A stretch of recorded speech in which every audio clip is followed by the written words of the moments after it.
Hello good morning friends. வாங்க இன்றைக்கி நம்ம எம்வி விலாக்ஸ் ஆஃப் மலர்விழி சேனலில் என்ன பார்க்க போகிறோன்னா சிகப்பு அவல் கேசரிங்க.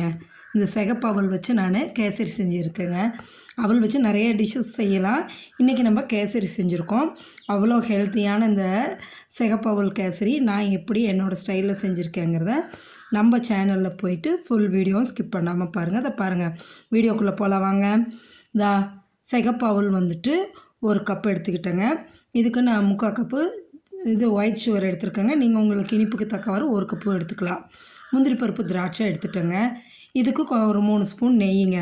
இந்த வானலில் பாருங்களேன், 3 ஸ்பூன் நெய் ஊற்றி இந்த முந்திரி பருப்பும் திராட்சையும் போட்டு அப்படியே மீடியம் ஃப்ளேம்லேயே வச்சுட்டு வறுத்து எடுத்துடலாங்க. இதை நான் கலர் சேஞ்ச் ஆகணும், முந்திரி பருப்பு கலர் சேஞ்ச் ஆகணும், திராட்சையும் நல்லா உப்பி வந்துடணுங்க. வந்ததை எடுத்துக்கலாம். இந்த பக்கம் பார்த்திங்கன்னா 2 கப்பு தண்ணி ஊற்றி வச்சுட்டேங்க சிம்மில். ஏன்னா வெந்நீராக தான் நம்ம ஊற்றி செய்யணும், அதுக்காக தான் அந்த பக்கம் 2 கப்பு தண்ணி வச்சுருக்கேன். இது கலர் சேஞ்ச் ஆகி பாருங்கள், இப்போ திராட்சையும் நல்லா உப்பி வந்துருச்சு. இது ஒரு பிளேட்டில் எடுத்து தனியாக வச்சுக்கலாங்க.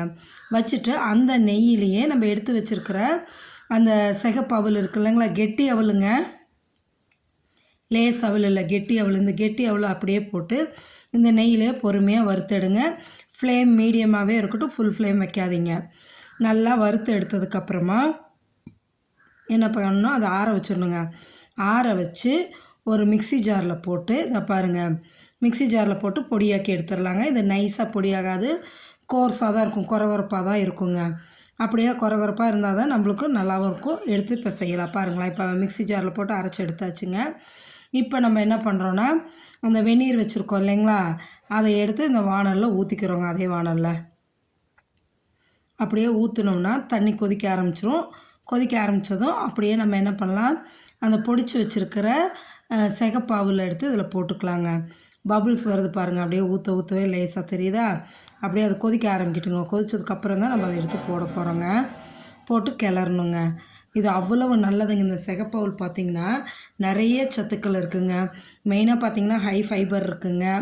அதோட இரும்பு சத்து நிறையா இருக்குது, கால்சியம் இருக்குதுங்க. வெயிட் லாஸ் பண்ணணுன்னு நினைக்கிறவங்க இதை எடுத்துக்கலாங்க நல்லா. ஏன்னா ஹை ஃபைபர், நார்ச்சத்து அதிகமாக உள்ளதுங்க. வெயிட் லாஸ் பண்ணணுன்னு நினைக்கிறவங்க அடிக்கடி எடுத்துக்கலாம். அனீமிக்காக இருக்கிறவங்களுக்கும் ரொம்ப இது யூஸ் ஆகுங்க. ரெகுலராக எடுக்கும்பொழுது நம்மளுக்கு வெயிட் லாஸ் இது கரெக்ட் பண்ணும். டயாபெட்டிக்ஸ் இருக்கிறவங்களும் இந்த அவல் எடுத்துக்கலாங்க. அவ்வளோ நல்லதுங்க இது. இதெல்லாம் நம்ம பாரம்பரிய உணவுப் பொருள் ஒன்றுங்க. நம்ம இதெல்லாம் இப்போ மறந்துட்டு வரோம். அதனால் இப்போ அடிக்கடி இதை சேர்த்திக்கணுங்க. பாருங்களேன், இப்போ தண்ணியை ஊற்றி நல்லா கொதிக்கவும் நம்ம கிளற ஆரம்பித்தாச்சுங்களா. இன்னும் நல்லா கெட்டி பண்ணணும், நல்லா அவல் வெந்து வந்துடணும். சரிங்களா, நல்லா வெந்ததுக்கப்புறம் தான் நம்ம சர்க்கரை போடணுங்க. ஆனால் ஃப்ளேம் வந்து மீடியமாகவே வச்சுக்கணும். இப்போ ஓரளவு நல்லா கெட்டியாகி வந்துச்சு பாருங்கள். இதுக்கப்புறம் நல்லா அவலும் வெந்துருச்சு, நல்லா கெட்டியாகிடுச்சு. இதுக்கப்புறம் நம்ம என்ன பண்ணுறோம், எடுத்து வச்சுருக்க 3/4 கப்பு சுகரை ஆட் பண்ணிக்கிறோங்க. ஆட் பண்ணோம்னா அப்படியே தண்ணி விட்ட மாரி ஆகும். கொஞ்சம் இலகலாக வந்துடும். இலகலாக வரவும் அப்படியே திரும்பவும் கெட்டிப்படுற வரைக்கும் நம்ம கிளறிக்கணுங்க. ஃப்ளேமை மட்டும் ஃபுல்லாக வச்சுக்க வேண்டாம். சரிங்களா, இப்போ நல்லா கிளறிட்டு நான் ஏலக்காய் பொடி போடாமல் வெனிலா எசன்ஸ் கொஞ்சம் ஊற்றிட்டேங்க. ஊற்றிட்டு அந்த முந்திரி பருப்பு திராட்சை வறுத்ததையும் எடுத்து இதில் போட்டு நல்லா கிளறி எடுத்துடலாங்க.